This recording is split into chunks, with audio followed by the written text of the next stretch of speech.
औज़ुबिल्लाहिमिनश्शैतानिर्रजीम बिस्मिल्लाहिर्रहमानिर्रहीम। अज़ीज़ तलबा अस्सलाम वालेकुम। उम्मीद है आप सब लोग खैरियत से होंगे। अल्लाह पाक आपको ज़िंदगी के हर मैदान में कामयाब करे और आपको अपने घरों में खुश और आबाद रखे, आमीन। आज हम जो है 12वीं जमात की नज़्म नंबर 2 बढ़े चलो इसकी तशरीह करेंगे, जिसके शायर हैं अख्तर शिरानी।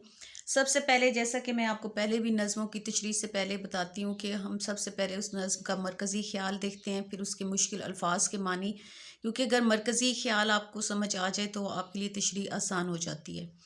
तो ये जो नज़्म है बढ़े चलो, ये जो है अख्तर शिरानी की नज़्म है। इसमें उन्होंने वतन के बारे में कहा है, वतन के नौजवानों को उन्होंने कहा है कि ए वतन के बहादुरों, तुम्हारे रास्ते में सहरों, दरिया, समुंदर और पहाड़ भी आ जाएं तो भी तुम बढ़े चलो। रास्ते कितने ही दुश्वार क्यों ना हो, तुमने रुकना नहीं। तुम तैगजन और सफ शिकन हो, तुम बढ़ते रहो। तुम पर मुल्क कौम को फ़ख्र है, तुम्ही पर वतन की बकाओ सलामती का दारो मदार है। वतन की नामूस की खातिर अपनी तलवारें उठाओ, अपनी जवानियाँ और ज़िंदगियाँ अपने वतन पर कुर्बान कर दो। तो ये जो नज़्म है ये वतन से मोहब्बत के लिए, वतन के लिए कुर्बानियों के लिए है कि वतन की खातिर किसी भी मुश्किल से घबराना नहीं, अपने मकसद के हसूल के लिए हर रुकावट को बहादुरी से अबूर करते हुए आगे बढ़ते रहना चाहिए। वतन के लिए किसी भी किस्म की कुर्बानी से दरेग नहीं करना चाहिए। वतन की खातिर जान कुर्बान करना सादतमंदी है। तो अब हम देखेंगे इसके बंद के अशार। ये जो नज़्म है ये मुसद्दस की हियत में लिखी गई है। मुसद्दस जो ऐसी नज़्म होती है जिसका हर बंद 6 मिसरों पर मुश्तमिल होती है। तो ये नज़्म जो है ये मुसद्दस की हियत में लिखी गई है। मुसद्दस जो है ये इसकी मुसद्दस तरजीह बंद, यानी मुसद्दस का हर बंद का जो तीसरा शेर होता है, अगर वो मिनो अन दोहराया जाए, यानी बिल्कुल वैसे ही दोहराया जाए, तो इसे टीप का शेर और ऐसी मुसद्दस को मुसद्दस तरजीह बंद कहते हैं। तो ये जो नज़्म है बढ़े चलो, ये मुसद्दस तरजीह बंद की मिसाल है। तो इसका हम पहला बंद देखते हैं। रुको नहीं जो दश्तो रेगजार आए सामने, बचो नहीं जो सैलो जुए बार आए सामने, हटो नहीं जो बहरों को हसार आए सामने, हो रहा कितनी ही कठिन बढ़ते चलो बढ़े चलो, दिलावराने तैगजन बढ़े चलो, बहादराने सब शिकन बढ़े चलो। ये जो इसका तीसरा जो शेर है, दिलावराने तैगजन बढ़े चलो, बहादराने सब शिकन बढ़े चलो, ये टीप का मिसरा है। यानी हर एक जो शेर बार बार दोहराया जाता है, हर बंद के आखिर में जो शेर बार बार दोहराया जाता है उसे टीप का मिसरा कहते हैं। अब इसके मुश्किल अल्फाज के मानी देखते हैं। जो लुगत होता है मुश्किल अल्फाज के मानी, दश्त होता है सहरा रेगिस्तान, रेगजार यानी रेत के मैदान, सैल सैलाब या तूफ़ान, जुए बार बड़ी नदी नहर, बहर समुंदर, कोहसार पहाड़, कठिन मुश्किल, दिलावराने तैगजन तलवार के धनी बहादुर, बहादराने सब शिकन दुश्मनों की सफ़े चीरने वाले बहादुर।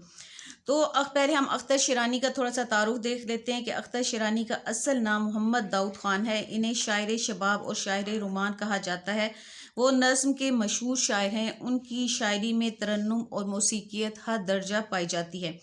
उनकी शायरी रंग और हुस्न की शायरी है। ये जो नज़्म है बढ़े चलो, ये रस्मी अंदाज में लिखी गई है, जिसमें शायर वतन के बहादुर सिपाहियों को दुश्मन के खिलाफ मैदान जंग में आगे बढ़ने की तरगीब दिलाता है।